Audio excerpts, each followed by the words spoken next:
Susan, marami talagang pakinabang ang pagiging tropical nating bansa. Sa mga magagandang beach pa lang, di ba tamang-tama sa weather natin. Pero hindi lang sa tao, pati sa mga hayop gaya ng ibon, good spot din ang Pinas. Alam niyo kung bakit? Alamin natin sa kwentong inalam ni Oscar Oida. Pagkagat ng dilim sa kahabaan ng D. Silang at P. Burgos Street sa Batangas City. Ang mga residente roon naglalakad ng nakapayong kahit di umuulan. Ang dahilan, ang mga layang-layang. Bago mag-alas 6 ng gabi, tila banderita sa kable ng kuryente ang mga ibong ito. Nakikita na namin siya pero seasonal nga siya. Pag taglamig, parang ganun. After ng parang summer, pag sobrang init, parang hindi sila naparito. Apektado raw ng mga nagkukumpulang layang-layang ang kanyang negosyo. Yung ipot ng ibon, natatamaan yung mga taong dumadaan. Yung trace ng kable, dun lang sa tapat talaga. So kung saan sila pumupunta, yung tumitigil, dun lang. Minsan sa mga tagiliran ng building, dun sila. Sa sasakyan, grabe, pag nakapark ka. Para sa akin kasi, may oras yan. So yung ano nila is parang 6. Close na kami ng 7. So yung 1 hour, sa tingin ko yung dapat pumunta pa, yung mga tao parang umiiwas na sila. Malayo pa lang, maaamoy na raw ang ipot ng mga ibon. Nai-immune na din siguro, pero talagang yung amoy niya pag bago ka lang, sobrang magmamas ka. Pero pagdating na umulan, tapos may ano, yun. Yung amoy lalo niya, lalong masakit sa ilong. Mga residente na raw ang umiilag sa dumi ng mga ibon. Tuwing 5 p.m. po, nagkukumpulan na po sila. Pag after po nun, mga 6 p.m. po, doon na po sila mag-start na dudumi. Kaya po kami nakapayong para po maiwasan po namin. Bale, may time po na napapatakan, tapos ang nakaperwisyo din to sa yung amoy. Paliwanag ng ornithologist at bird curator na si Juan Carlos Gonzalez.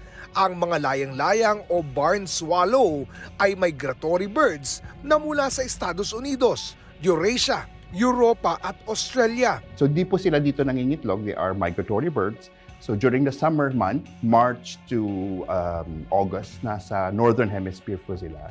Pagdating po natin tawag na wintering months, kasi po yelo sa kanila, malamig, wala masyadong pagkain, they'll come over to warmer areas around the equator like the Philippines para po mag-winter. So between September, October up to March, nandito sila. Hindi lang daw ito sa Batangas City dumarayo. Mayroon din silang naitalang layang-layang sa Alabang, Davao, Cebu at Zamboanga City. Usually cities, gusto po nila yung may kabling malalaki. Kasi po yung madali pong tapuan yung kable. Tapos yun naman po mga buildings, it helps, it keeps them protected. Insectivores ang layang-layang o mga insekto lang ang kinakain. They will eat as much insects in one day as they are in their total weight. Isipan nyo, parang libreng insecticide yun. It's effective pest control. Yung negative naman po is pag dumapo na sila sa roosting areas nila, they will of course release the uneaten food as feces. Sa pagdami ng layang-layang, wala pa namang naitatalang nagkakasakit dahil dito sa kanilang barangay. As of now po, wala po kaming natatanggap na mga reklamo about po dyan dahil kasi nga po, nakagisnan na po siya na nandiyan po lagi. Nakiki-coordinate po sa city about po sa paglilinis po ng mga ipot po sa mga kalsada para po at least maging malinis ang Batangas City. So kung meron ka pong bird flu, may sakit ka, aabot ka pa kaya sa Pilipinas pag lumipad ka. So medyo isipin din natin na malabo-labo ata umabot sa Pilipinas. So maganda po, merong mag-sample any of the fecal material or swab the birds kung meron ba silang potential zoonotic disease. Di lang man po yan bird flu eh. Natututunan na ng mga residente roon na mamuhay kasama ang mga ibon. Hindi naman natin din sila masisisi na sila ay naghahanap talaga ng titigilan kasi kasama na yan namin, so hindi naman nakakatakot or something na ikakabahala. Lalo na't hindi nila maiiwasan ang pagdayo ng mga ibon at gawing kanlungan ang kanilang lugar.